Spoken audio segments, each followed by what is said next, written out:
The Indians in the land, here comes black man and woman and children, and the land and the land. Holy mix up, a holy fill up. Now be straight to the home. Please keep back to the most. Jam last the liar. Please keep back to the most. Jam last the liar.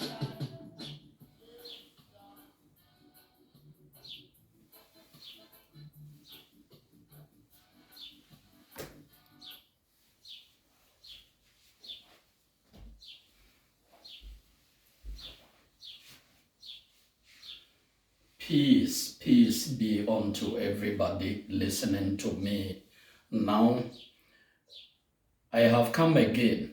Last week, I did a topic in Twi language, precisely speaking, Akan language of Ghana. And today, the topic is practical application of sacred geometry.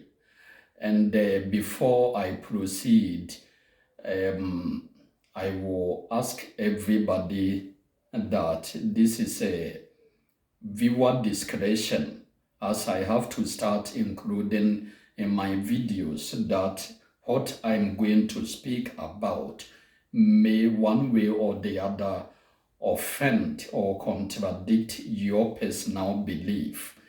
And so I have to warn you, you can be affected by anything you listen to.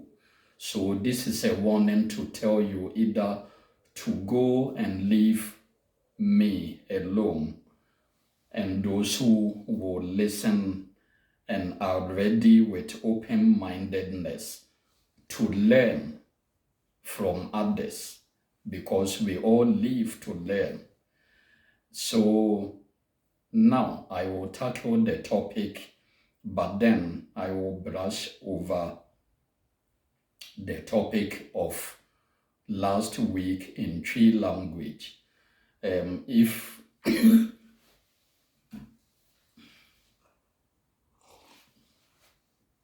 I may bring about the topic from last week, translating in English, it is the ancestors before our African ancestors, how they lived their life before our ancestors picked it up, contaminated it, and went the wrong way, causing the downfall and destruction and the enslavement, both mentally and physically, of the black race.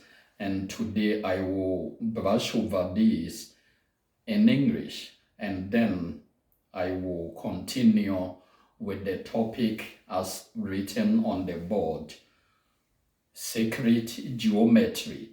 We are going to deal with the practical application of sacred geometry, not in-depth teaching, but basics. Okay, forgive me, I live in a land where we are in winter, and so the coughing has increased, as it is perpetually so with me. When I start speaking, my throat begins to dry and I cough a lot. Today, I have been wise enough to let water be close to me. So let's continue or start.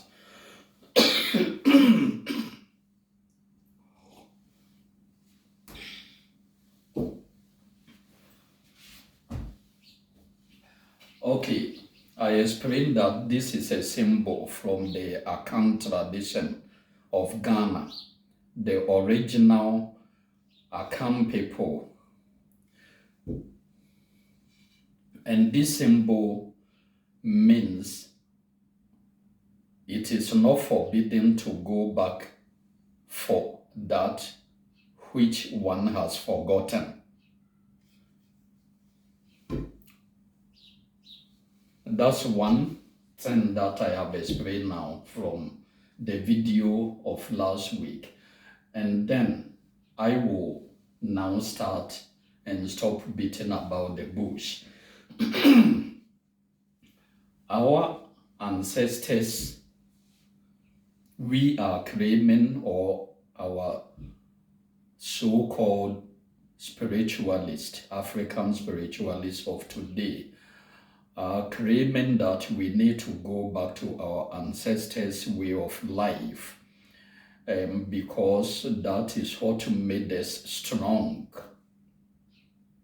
And it is because we turn our back to these kind of paths that we fell down. But it is a deception.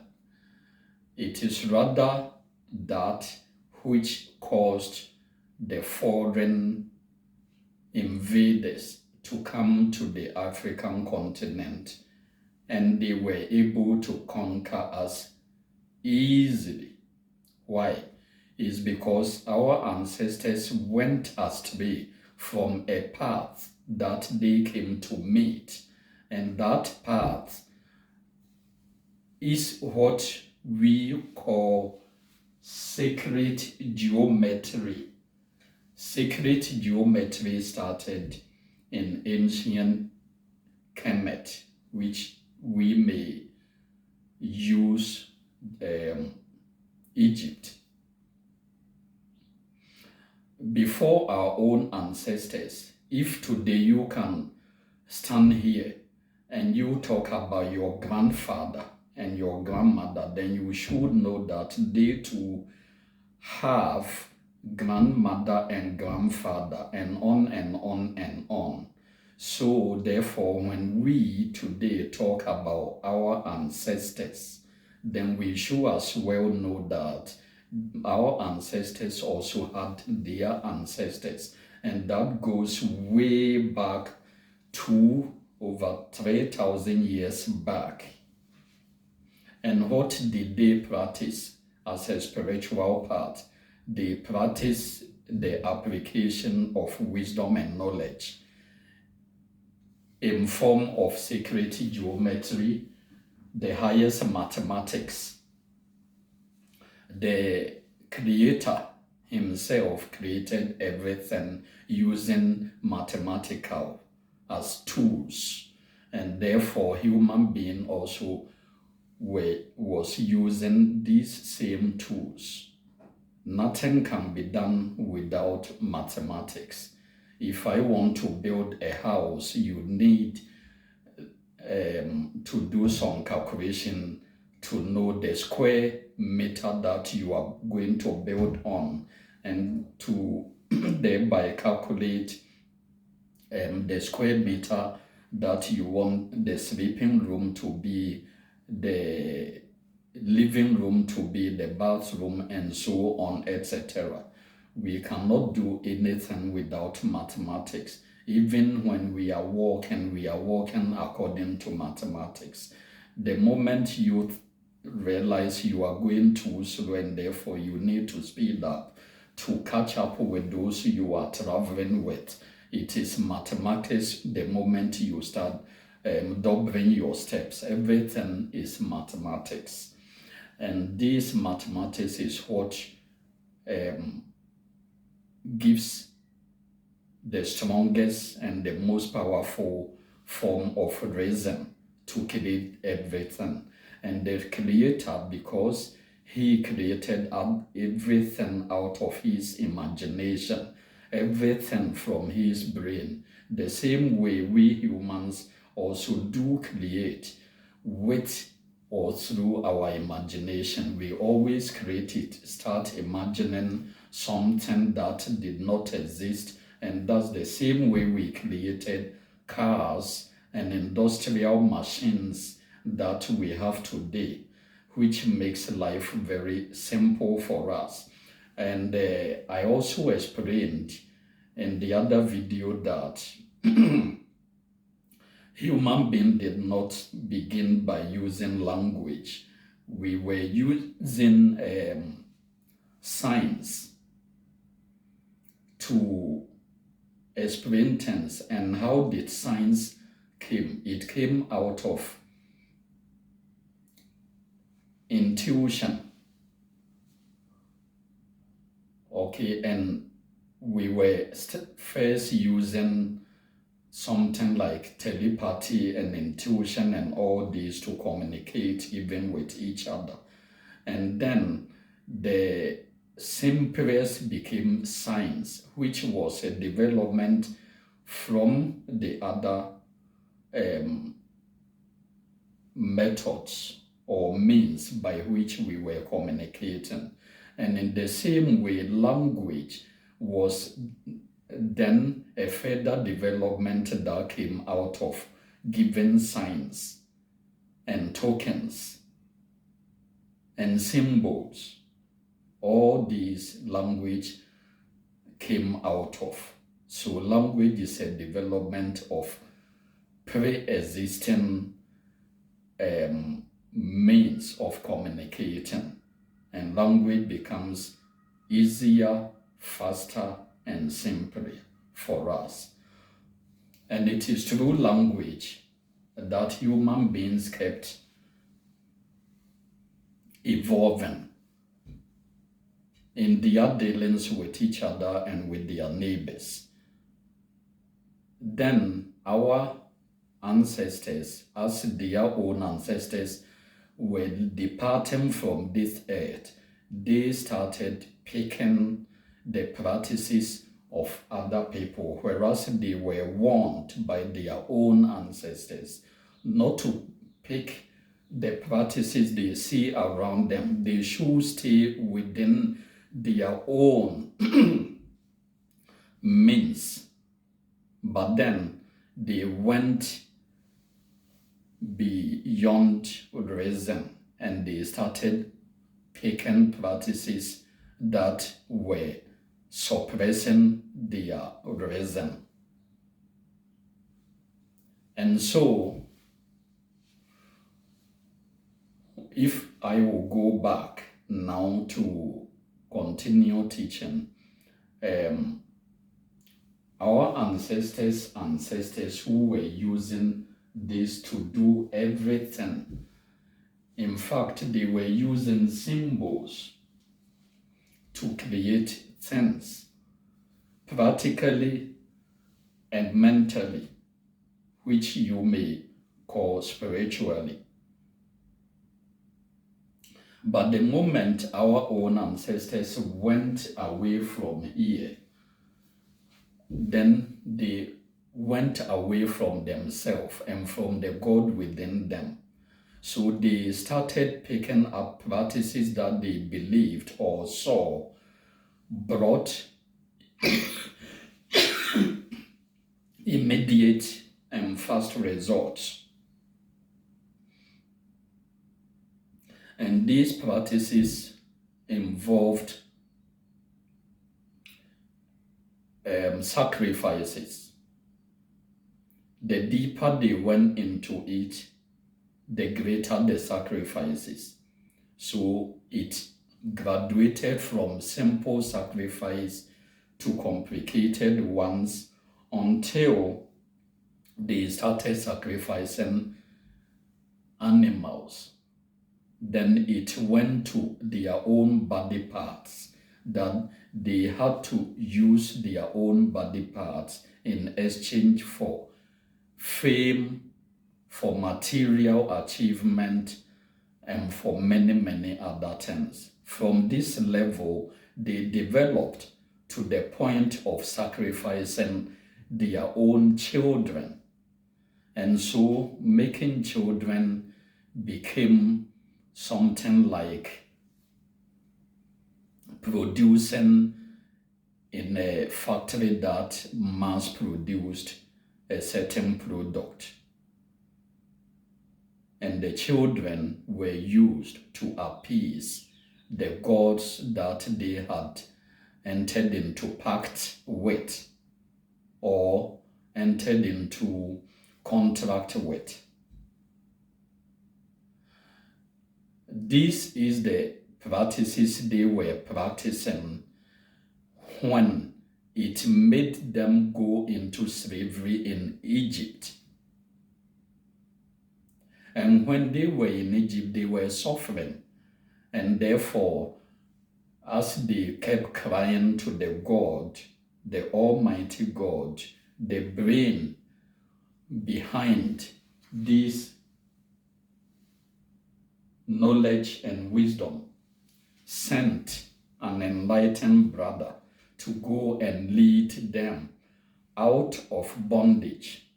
And that bondage did not only begin and stop or finish with the physical labor they were going through in the land of Egypt. It was also the consciousness. It was a slave consciousness that they found themselves in. And so they needed to be freed. And how could he free them? Well, if somebody go away from his home to a neighbor's home and stay too long over there, that a gutter is dig between their home and the neighbor's home. They cannot just jump the gutter to come into their own home. They need a bridge to cross over. And so all the practices you see in the Old Testament where Moses was authorizing them to sacrifice animals and also laying down foundation of certain spiritual practices were all what we will call the gutter, the bridge they had to cross over to go back to themselves, to their home. So it is not like those practices were really meant for that Almighty God who needs nothing from us.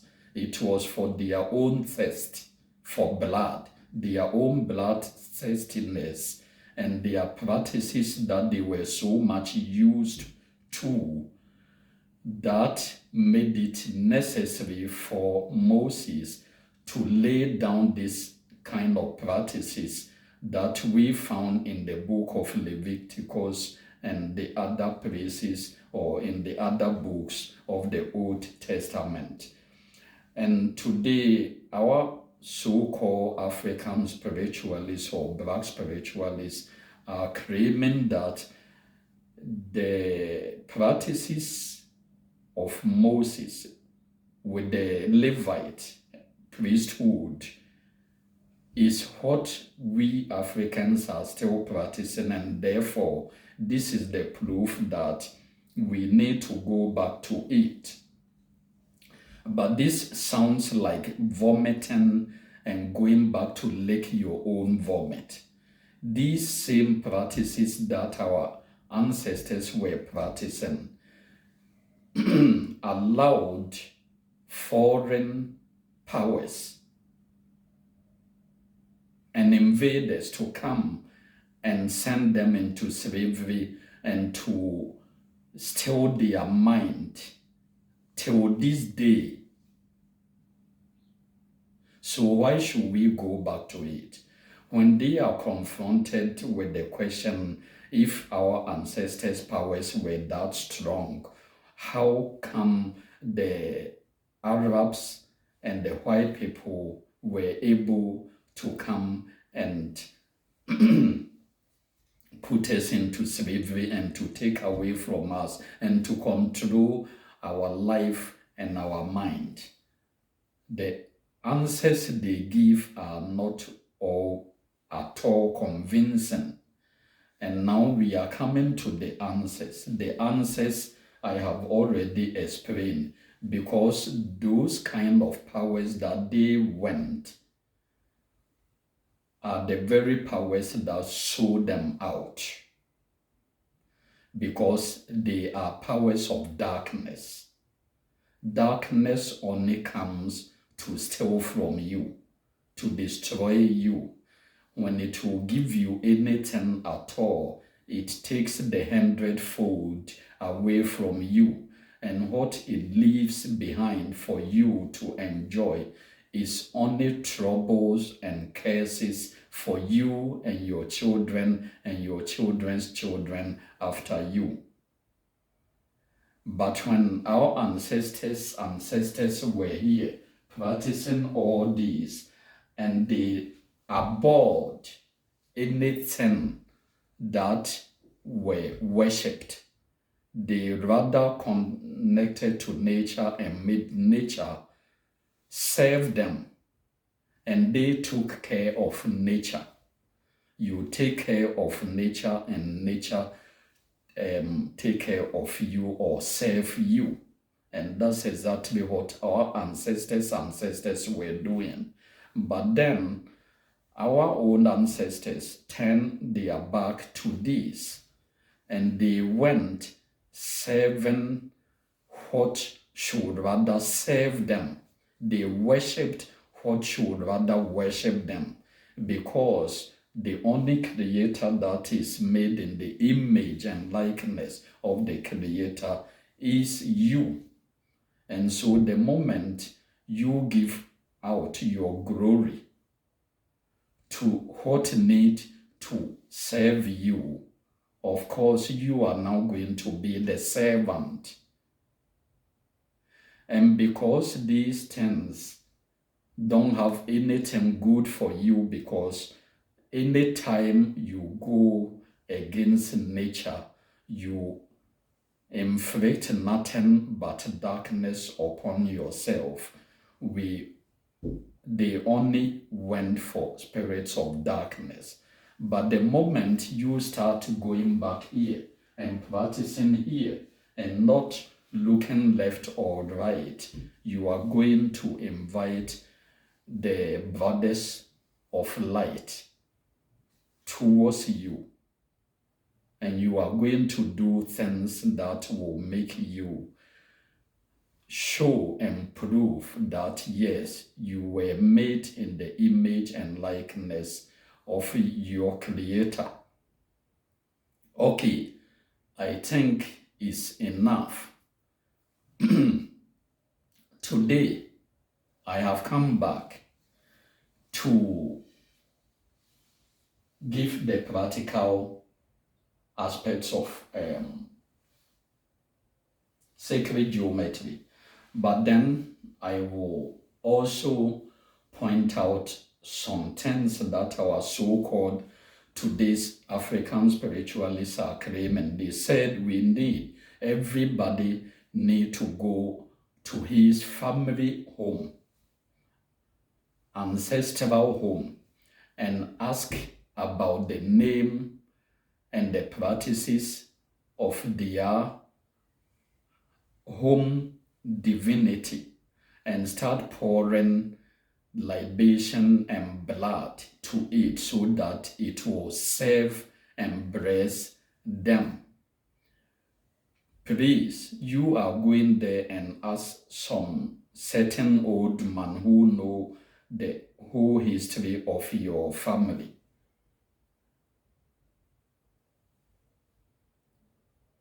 My question is, when your ancestors or grandparents or great-grandparents, when they went for such powers to bury in your family home, did they, before they die, invite you and introduce that power to you? No, they didn't. So why are you going to look for trouble yourself to go and serve something you know nothing about?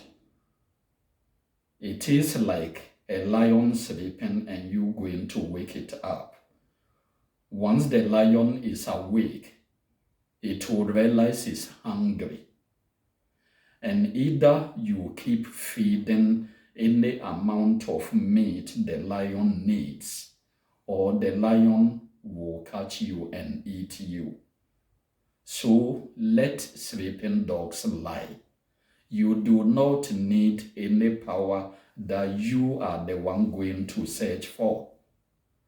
Do righteousness, and the true power within you will awaken and assist you in your development, not towards material achievement per se, but towards your destiny, why you came here, who you are, and where you are going. So I am back. Don't listen to these so-called spiritualists, and they tell you that if you don't come to them and do some ritual to protect yourself, somebody is going to kill you. Don't listen to them, because once you are born, you will die. Don't be afraid of death, because that's not the end of life. Every day people are dying, whether they are protected or not. Don't be given energy to such thoughts. Don't pay attention to such thoughts. Don't care about such thoughts, because the very day you were born, you already started dying. Your development from the moment you came to the earth is a preparation to becoming old, and becoming old means you are heading towards your grave. So whether you like it or not, you will die. It is not important whether you will die today or tomorrow. The most important is what you make out of every single moment you spend on this earth. That will determine your next stage of reincarnation. Okay, so now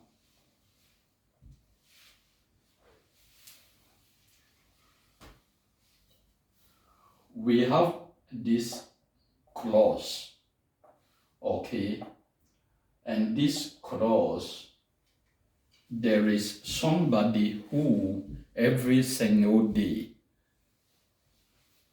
portrays this clause on earth. All the universe, all the elements, everything we came to meet has a personality. The moon has a personality. The sun has a personality. The sky has a personality. The earth has a personality. The trees, they have personalities. Everything in creation that human being did not create, they have personalities. Even what we humans are creating, they too have personalities. And all together, we don't really exist, because it is only the cosmic mind that exists. Everything together is one. That is what you have to engrave on your mind. And there is one personality that every single day portrays the cross, and that's why the cross is a symbol of life. The cross is not just made, it is the first symbol after the circle. So the cross here, I will explain something with the cross and come back to the circle, and we will see something. We are going to have a practical geometry very soon. So you see this cross. This is what it is. They are two symbols that are joined together to give you the cross. So we have here fire we have here air. Then over here we have water and we have earth. So if you see the cross like this, it is the combination of 4 elements. Up here is fire and air, and you have water and earth. Water and earth. So if I take the circle, what is the circle? It's a symbol of the cosmic mind. So our ancestors knew well to take the downside of the cross, which is water and earth, like this. And then they put the circle on top. And what do we have? We have the ankh, symbol of what? Life. This is why when somebody is carrying the cross around his neck or using it for any means other than worshipping it, it is not to be condemned.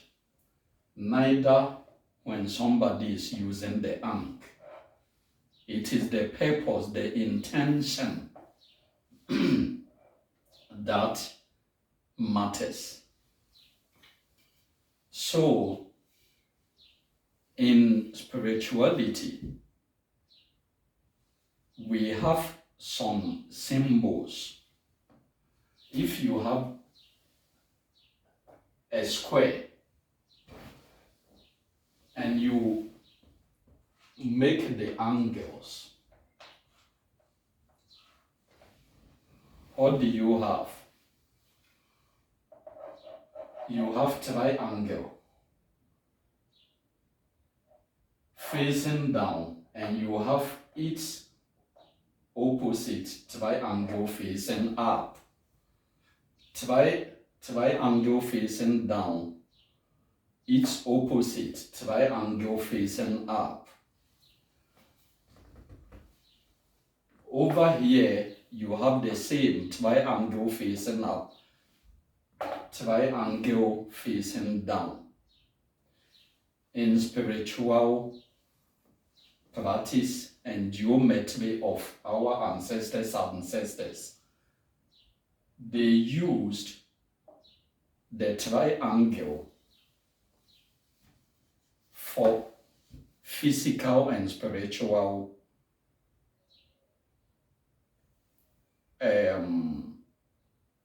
solutions, and they got answers. Where is the answer? This is one side of the triangle. That's one side of the triangle. And this side becomes the solution. So this side, before you start your practice, is actually non-existent.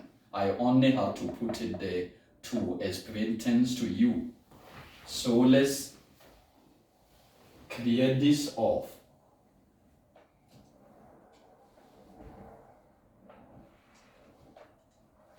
And anytime you see a square, know that you have a triangle, but the third is not there. So it is the pyramid. Now, if we will go to the claws, we also have the pyramid. All right.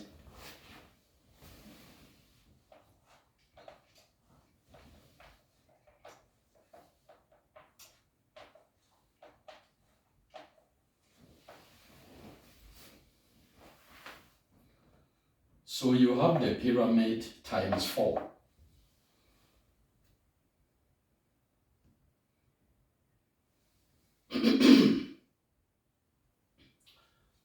And then if I will take this cloth and fold it for the 4 sides to enter the ground, then the tip will face the sky. Then it becomes completely the pyramid with 4 sides. So the cloth itself is the pyramid spread out, completely made flat on the ground. That's what you see here as the cross.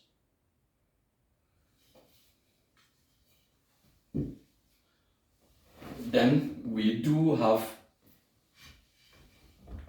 a cross like this, which is from south to the chest. That is representing you, because from here to here is shorter than from here to here. That is representing you as a human, your symbol. If you will stand and do this, that is you. And these kind of practices are what our ancestors were practicing without consulting any evil spirit who was demanding blood.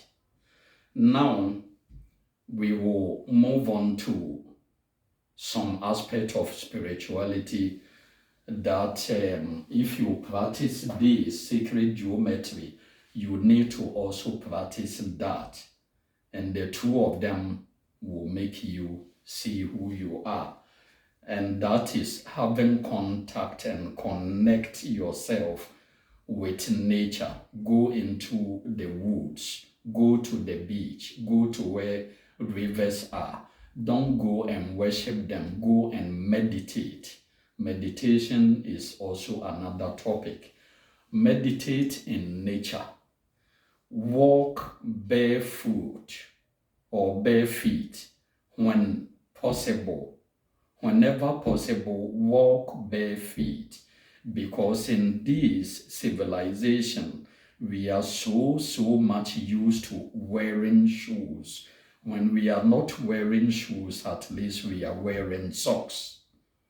Always something is blocking the contact from our feet to the Mother Earth, and that is blocking our connection to the Great Mother. So connect yourself with nature. Go into the nature and study. There are things that the universe or the great cosmic can share with you, practical things that you will do. People will be laughing at you, but it works. It cures illnesses. It solves problems. It opens up gateways to understand your dreams. It opens up your ears so that whenever you are walking, what you are hearing are connecting to other things you heard, and then it decodes something to you and makes something clear to you. It gives you meanings to certain things that are going on. Nature will open your eyes and you will be seeing different things, but your mind and your whole being can reconnect them together and make a sense to you. So we need to be with the nature. Everything that we came to meet our ancestors still practicing, that makes sense, but never go into the direction of darkness. We can keep them. But anything that brings us into bondage, anything that keeps us stagnant, anything that keeps us not moving forward, we have to say goodbye, adios, amigo. And we have to see that the world is moving on. The Europeans, the ancient Europeans and the Middle Ages, they all practiced dark magic. Life was full of dark magic. Everyday life was full of dark magic. It is when they separated themselves from it after going to the Egyptian pyramid and studying and discovering what was there before those who came to live there. They discovered all these secrets, then they brought it here to the West and protected it not only to themselves, but to anybody, whether you are black or white. If you are ready and you are fit for it, or you deserve, they will let you join them. And this kind of enlightenment is what they used to further develop their society. And that's why today they are far ahead of us, because they separated from this senseless bloodshed, these senseless practices that does not bring progress but destruction. The more you separate from it, the better you become as a human being. And that's why there are those who say we take good people and make them better. You see, so if you are not good and you are not looking for the light, you will never find it, and you will think that unless you do this and that and kill this and that and do this and that sacrifice, nothing good can happen with your life. When you come to Europe, it is the same, or America. South Americans, the population are poor is because they practice dark magic at a large scale.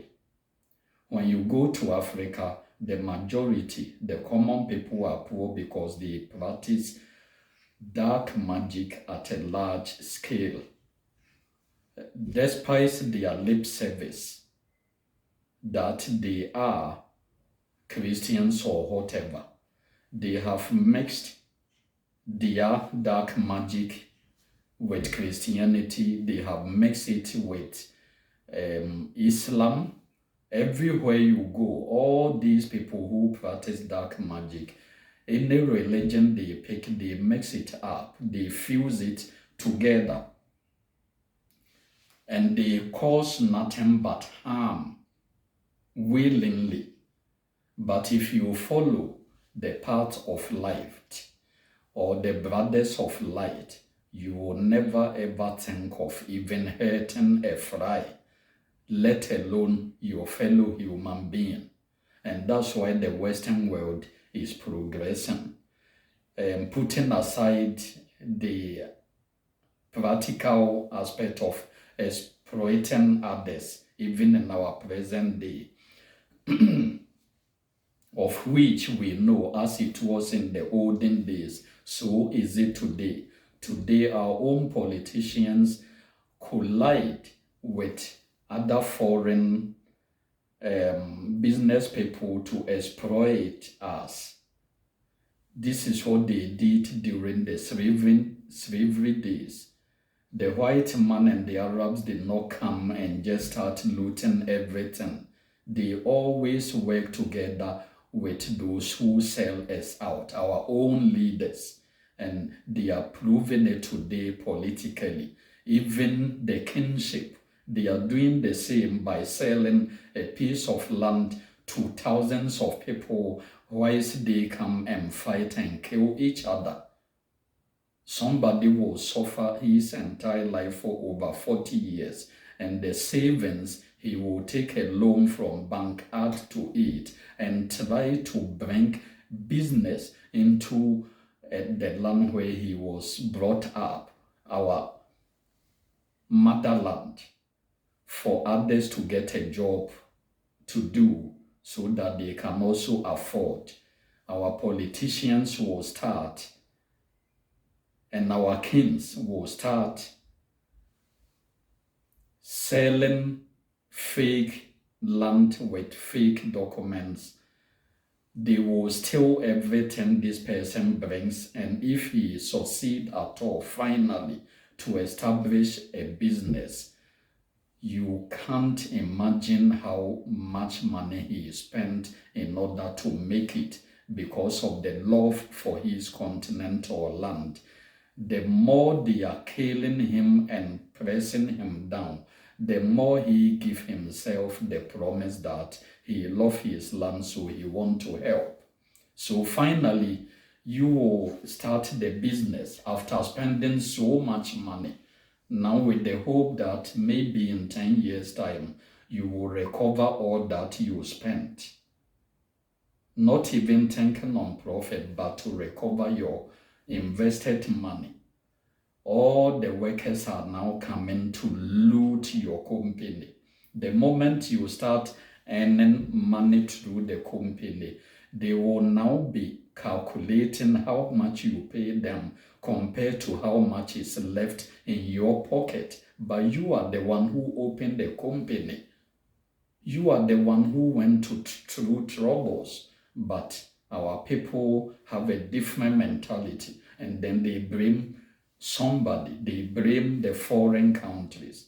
The foreign countries have their contribution to our downfall. But what about our own contribution to our downfall?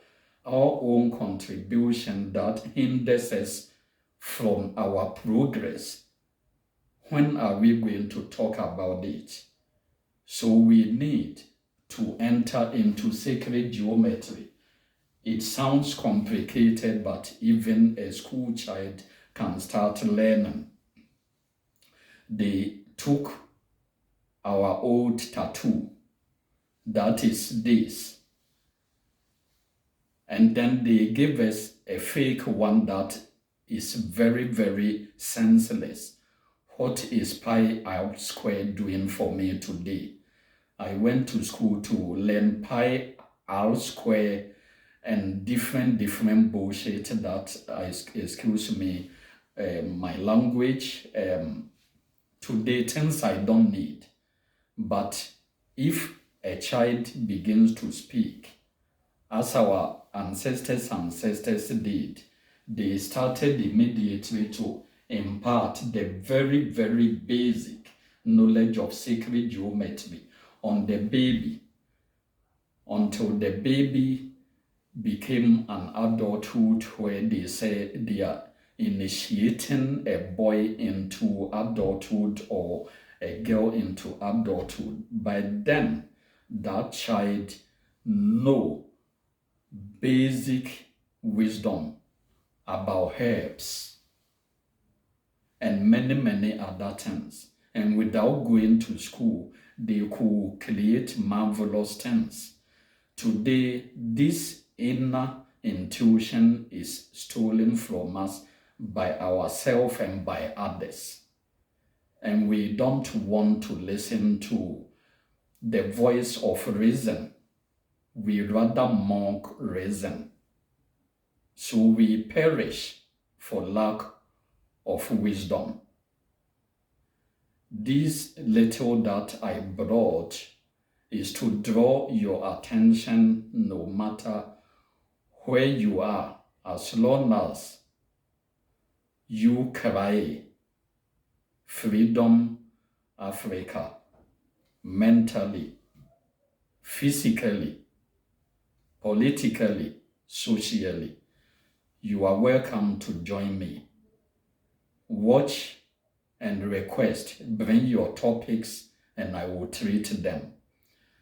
I don't know everything, but I know enough to know that I am a student.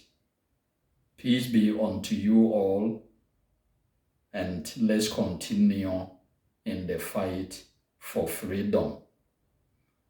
It is only after we are free mentally can we think clear to do what is necessary.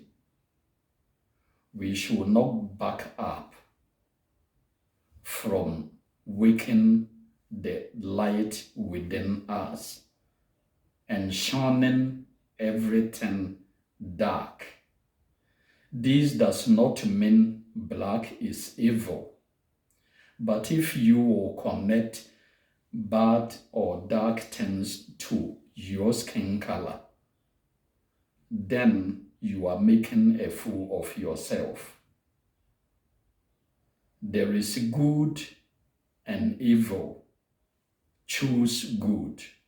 There is dark and light.